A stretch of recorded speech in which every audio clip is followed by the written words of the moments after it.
nature and God, not from government. All God asks of you is faithfulness. 35 years of fighting for the family, standing for the church, laboring to return to a moral and biblically based culture. This is the American Family Association at AFA Today.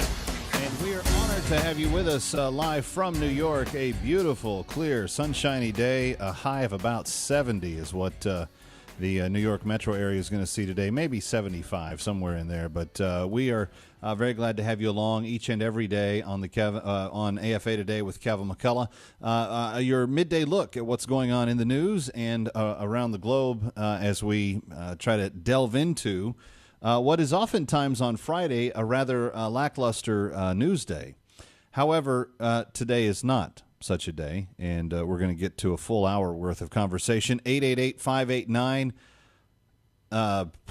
help me, 8840. Thank you, Brent. I have too many numbers running around in my head on a regular basis, but that one will work today. 888-589-8840. Also, I have in my hand, right here, today's winner.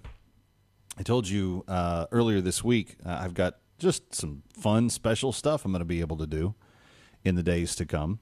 And some of you have read the book Harbinger by Messianic Rabbi Jonathan Cahn, who happens to pastor a very large Messianic congregation in the suburban New York area. Beth Israel is the name of it. And if you're ever in the New York area and you want to attend a Messianic Christian congregation, they meet on Friday nights. It is an amazing event. I've been there a couple of times.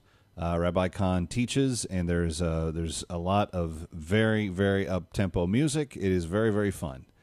You want to get in touch with Christianity's Jewish roots, visit some Messianic Jews, and to do that here in New York is really a pleasure. But he wrote the book Harbinger. It's been an international bestseller ever since on the New York Times bestsellers list. And he is coming. He will be a guest at this broadcast, I want to say either the 19th or the 20th of September, because I am going to be able to sit down with him and bring a conversation to you with him that I think is going to be extremely special. But today we've got our first winner in the month-long giveaways that I'm going to give you on Fridays.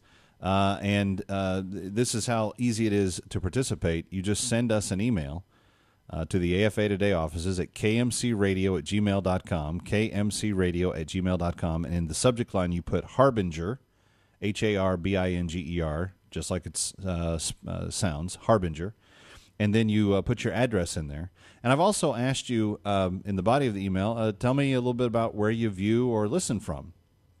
And so today's winner, our first winner in the Harbinger giveaway, says, Kevin, we watch your show just about every day. You are good. Said we read the Harbinger and watched the 2 DVDs. Very interesting. I'm absolutely convinced. It's all proven facts. Can't wait for the interview with Jonathan Cahn.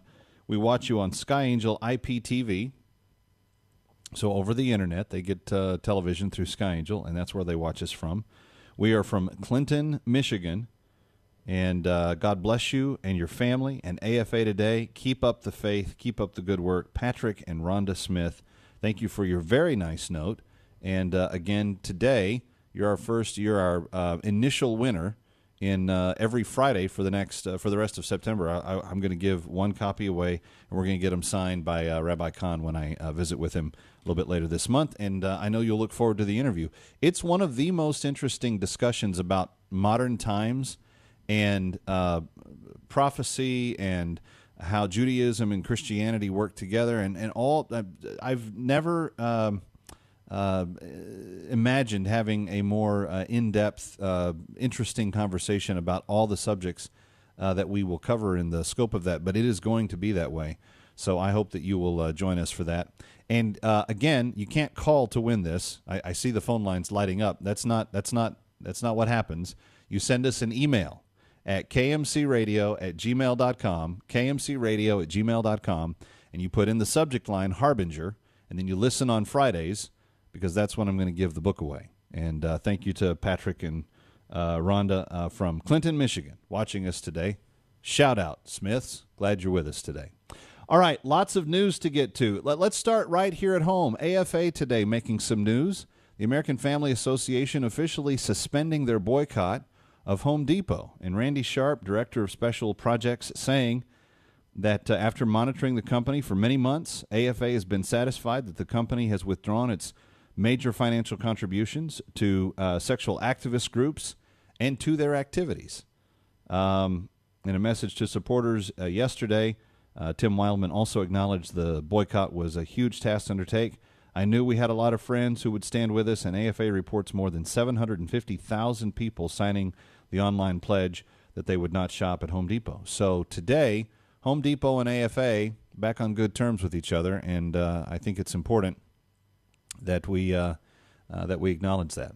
888-589-8840. This is funny. The phone lines are packed. I haven't even given you a topic yet. I'm looking down, and they're just going nuts. How do you know what we're going to talk about yet? I haven't told you what we're going to talk about yet. You know what we're going to talk about? We're going to talk about Syria to start with. And take a listen to this. This is John Kerry sitting down with someone from that weird network, MSNBC. All Messed Up NBC is how I like to say it. And someone at All Messed Up NBC, Chris Hayes, who's genuinely a confused guy, sat down with John Kerry yesterday and basically put it to him. Secretary of State Kerry, the votes are not coming in.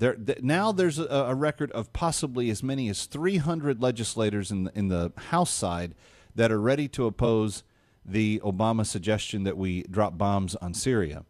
And the administration's starting to get all goofy. They're starting to get all antsy.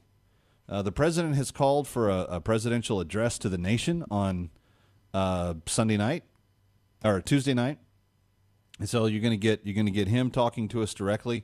But evidently, this campaign to go start a war has not gone so well, and now it's very interesting because the reasoning has become completely circular.